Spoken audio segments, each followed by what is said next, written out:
Hey everybody, it's Cathy Braxton from Improv for Caregivers, and I'm here to give you a 5-minute flair.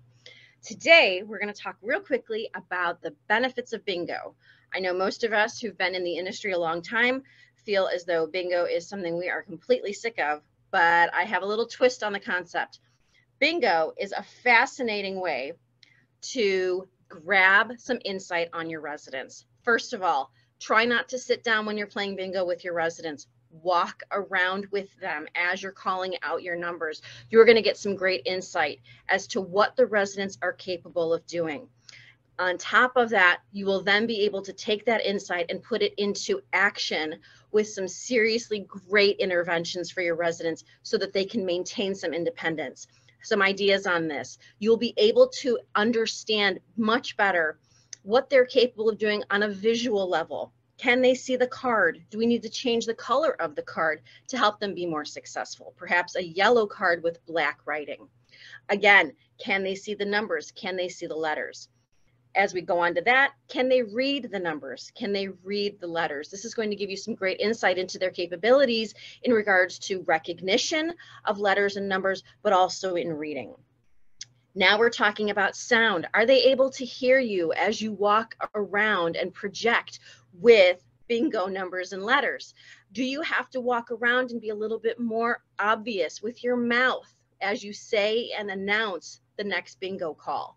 Another great concept with this is using an app called the Bingo Number Generator. It's fantastic. You can put it on your phone. You walk around with it, gives you the opportunity to walk and call bingo numbers, but it also promotes and shows the number and the letter of the bingo card you just called. So if you have someone with visual or actually hearing impairments, you can show them on your screen what was just called. They will do a fantastic job then being and continuing to be independent with that. Now we're going to move into tactile.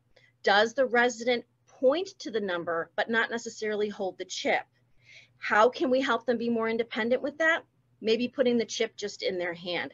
And again, this is going to give you a great idea as to how they can recognize, but yet they struggle with that tactile piece. And what can you put into place to help them continue to be independent? Because the last thing we want to do is walk around and put a chip on every person's bingo card. We want to encourage them to do that themselves.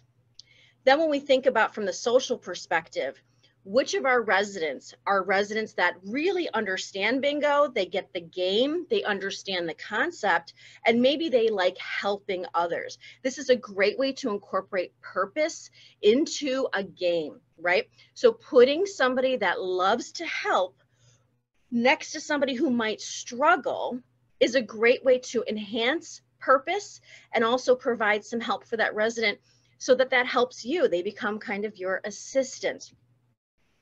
When you are sitting people at bingo, right, be mindful of residents who don't like other residents, right? We see this everywhere in the world, in our facilities, right? So one of the great things to think about, I'm looking at my timer here, 5 minutes goes fast. Be mindful of the fact that a resident may not like the looks of another resident. You may have established this already. So sit one resident back facing the other, right? We don't sometimes like and understand, or we do recognize faces, but the back of the head is going to be harder for them to recognize. Hence, we can reduce that frustration. So we talked about walking around.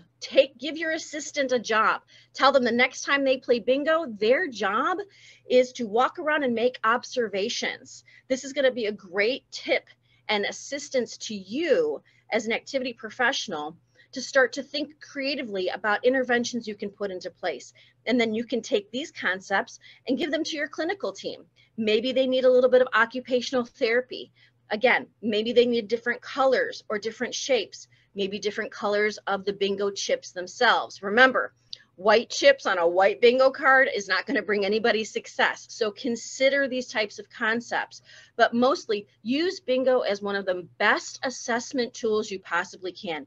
You're going to be able to see every sensory difficulty a resident may have. You will be able to be creative in putting new implementations together to help them be successful. And you're also going to see any difficulties they have in play in a social environment.